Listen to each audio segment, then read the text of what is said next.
늘스타TV 구독자 여러분 안녕하세요. 책방에 있는 김하늘입니다. 반갑습니다. 오늘은 추리소설 한 권을 나눠보려고 하는데요. 저희 책방의 베스트셀러죠. 돌이킬 수 없는 약속이라는 책을 한번 소개해드리고 싶어요. 1년 만에 차트 역주행으로 유명해진 책이죠. 그만큼 내용이 흥미진진해요. 저는 오늘 이 내용을 살짝 소개해드리고 이 소설 속의 주인공이 나라면 그리고 여러분이라면 어떻게 행동을 할지 그것에 대해서 한번 소통하고 의견을 나눠보려고 이 책을 가지고 오게 되었는데요. 책에 있는 이 남자가 태어났을 때부터 얼굴에 커다란 멍이 있어요. 얼굴을 거의 뒤덮을 만한 큰 멍이죠. 너무 못생긴 거예요. 그리고 흉측하죠. 그래서 이 남자를 부모가 버려요. 보육원에서 살다가 점점 초등학교, 중학교 크는데 애들이 왕따를 시켜요. 그리고 너랑은 겸상도 못하겠어. 이러니까 이 아이가 점점 더 폭력적으로 변해요. 그래서 힘으로 모두를 제압하려고 하고 소년원에 갔다가 결국에는 인생의 막바지까지 내려가게 되고 그러면서 야쿠자 집단을 3명 정도 더 찔러요. 그래서 2명은 중경상황 그리고 1명은 시력을 잃게 되죠. 야쿠자들이 어떤 사람입니까? 죽인다고 세상 끝까지 쫓아오다 보니까 이 남자 주인공이 어떻게 가야 될지 모르겠어서 도쿄, 우리나라로 치면 서울 한복판을 왔다 갔다 하면서 노숙을 해요. 그러다가 이렇게 다리에서 한 노파 할머니 한 분을 만나죠.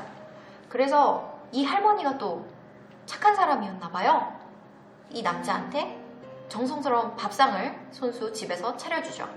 집밥을 한번 얻어먹고 나니까 계속 가요, 할머니한테. 그러면서 주기적으로 가다가 할머니한테 이제 정 안 되겠으니까 도피 자금 50만 원을 좀 삥 뜯으려고 가요, 이 남자가. 그러면서 할머니 나 50만 원만 빌려주세요 했더니 할머니가 의외의 제안을 하는 거예요. 50만 원 말고 당신이 새 인생을 살 수 있도록 내 전 재산을 줄게. 대신에 약속을 하나 지켜줘. 그러죠. 그래서 엄청 솔깃할 거 아니에요. 그 약속은 어떻게 하면 되는데요? 이랬더니 할머니가 이야기를 해요. 내가 내 생명과도 바꿀 수 없는 소중한 딸 한 명을 가지고 있었는데 그 딸아이가 굉장히 예뻤거든. 근데 그 딸이 정말 나쁜 일을 당하게 됐어. 남자 2명에게 강간을 당하고 그것도 모자라 열흘 동안이나 창고에 묶여있다가 굉장히 능욕적으로 목에 졸려서 살해가 되고 그리고 그것도 심지어 사체까지 토막을 내서 유기를 한 사건이었어. 근데 그 둘은 사형이 아니라 몇 년 살다 나오는 가벼운 형을 받게 되었고 나는 참을 수가 없어. 내가 그들을 죽이고 싶지만 나는 자궁암 말기야. 그래서 몇 달 못 사는 보다시피 노인네야. 내가 치료할 치료비 그리고 나의 전 재산인 5천만 원을 너에게 줄 테니 너는 새 인생을 살아. 대신에 그들이 출소하면 그 나쁜 2명을 네 손으로 없애줘. 이렇게 제안을 합니다. 이 할머니의 복수를 대신 갚아주는 조건으로 사람을 2명 죽이고 5천만 원을 받고 새 인생을 사는 거죠. 고민을 하다가 약간 그런 생각을 해요. 어차피 몇 개월 뒤면 죽을 늙은이고 그리고 주변에 가족도 없고 하니까 내가 이 돈을 먹고 설령 죽이지 않더라도 이 할머니가 나한테 뭘 할 수가 있을까? 이미 죽었는데. 이 생각으로 5천만 원을 받아서 이름도 바꿔요. 여기는 일본어로 되어 있지만 한국 이름으로 말하자면 김길동 씨가 박정호 씨 이런 좀 근사한 이름으로 바꾸는 거죠. 그렇게 해서 새 인생을 호적을 살고 그리고 얼굴도 이 멍이 잔뜩 뒤덮였던 얼굴을 쫙 다 개선하면서 피부도 싹 다 이식하고 얼굴도 완전 미남으로 변경을 하는 거죠. 그리고 서울에 살았다면 저기 외곽으로 빠져가지고 살게 되는 거예요.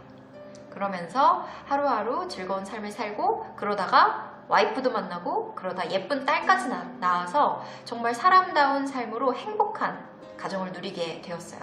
예전에는 그 흉측한 얼굴이었기 때문에 그렇게 폭력적으로 변했던 그가 그리고 그렇게 많은 사람을 죽이지는 않았지만 절도, 상해 등으로 많은 사람들에게 피해를 입혔던 그가 이제는 완전히 호적을 새로 사서 탈바꿈한 그 새로운 인생을 살게 되는 거죠. 가정까지 이루고 말이죠.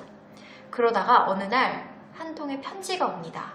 그들이 교도소에서 출소했습니다 라고요. 할머니가 돌아가신 줄 알았는데 이 할머니 이름으로 우편이 온 거예요. 그리고 출소한 사람들의 신상, 사진, 주소 이런 것들을 보내주고 죽여라 이런 거죠, 말 그대로. 근데 콧방귀도 처음엔 안 꼈어요, 주인공이. 근데 점점 더 이 협박의 수위가 심해지는 거예요. 이 주인공의 그 금쪽 같은 내 새끼, 예쁜 딸을 사진을 찍어서 공터에서 노는 것을 찍어서 올린 다음에 네가 죽일 마음이 없으면 네 딸도 내 딸처럼 처참히 죽게 될 것이다. 이런 식으로 협박을 하게 되는 거죠. 근데 이 남자는 경찰서에 우선은 갈 수가 없어요. 경찰서에 가게 되면 그 신분 세탁을 해서 가족들을 속여가지고 이런 가정을 만들었던 것도 전부 다 밝혀지게 되고요. 그렇게 해서 교도소에 가면 딸을 지킬 수도 없잖아요. 그래서 우선 경찰서에 못 가요. 조건이. 그러면 이민을 가면 되지 않을까 이 생각을 했어요. 가족들에게 새 삶을 살자고 하면서 그냥 나를 따라서 한번 이민을 가보자고 야반도주 하듯이 가면 어떨까 생각을 했는데 그마저도 안 돼요. 이 소설에서. 왜냐면 우편으로 스마트폰 하나가 오는데 음성 변조된 목소리로 이 할머니라고 사칭하면서 계속 연락이 와요. 나는 영혼이다. 그래서 귀신이기 때문에 네가 나를 찾아봤자 이 세상법으로 네가 나를 어떻게 할 수가 없다. 그리고 나는 마음만 먹으면 네 딸쯤이야 얼마든지 죽일 수 있다. 자 어떡할래? 죽일래 말래? 이렇게 되다 보니까 이 남자가 어떻게 2명을 죽일까? 나는 못 죽이는데 사람을 내가 어떻게 죽여? 이러고 있으니까 또 스마트폰으로 연락이 오는데 흉악범을 2명이나 죽인다는 게 너한테 어렵겠지. 그러면 내가 쉽게 줄여줄게. 네가 마음에 드는 놈 1명만 죽여. 이래요. A라는 놈이 있고 B라는 놈이 있는데요. 우리나라로 치면 저기 경상도에 1명 있고 전라도에 1명 있는 거예요. 근데 전라도는 저기 목포고 경상도는 부산이어서 서울에서 간다고 치면은 부산이 좀 더 가깝잖아요. 그래서 경상도에 있는 놈을 죽인다고 하고 거기를 가요. 그래서 빠칭코 하는데 옆에 있다가 같이 친해져가지고 술까지 먹고 그놈이 꽐라가 돼가지고 변기에서 토를 하고 있을 때 칼을 갖고 갔으니까 칼로 찌르면 되거든요. 근데 칼을 못 찔러요. 그래가지고 내가 어떻게 사람을 찔러 이러면서 그 변기를 부여잡고 토를 하는 놈 등에 칼을 못 꽂고 그냥 쭉 다시 오게 돼요. 지하철역으로. 근데 다음날 아침 뉴스 기사를 보니까 그놈이 거기서 칼에 찔려 죽었어요. 이게 웬일이지? 내가 안 죽였는데? 이러고 있었는데 또 스마트폰으로 연락이 와요. 바보 같은 놈. 일이 더 어렵게 됐어. 이러면서. 그놈은 내가 죽였고 그 칼에 지문은 내가 네 지문 묻은 걸로 위조해서 곧 경찰이 그놈을 죽인 용의자로 너를 찾으러 올 거야. 네 딸을 살리고 싶으면 경찰에 어디 한번 쫓겨 가보면서 나머지 B를 죽여. 이렇게 얘기를 하는 거죠. 얘가 이제 어떻게 하겠어요? B를 죽이러 가는 게 아니라 이제 나한테 왜 전화를 하는지 이 전화를 하는 할머니를 사칭하는 범인을 찾으러 다닙니다. 그러면서 이야기가 시작이 되는데 저 이거 보면서 느꼈던 게 사람이 예전에 한번 죄를 지으면 영원히 행복해질 수 없는 것인가 라는 생각이 들었어요. 주인공에 이입되어서 보다 보니까 이 사람이 애초부터 나쁜 사람은 아니었을 거라는 생각도 들더라고요.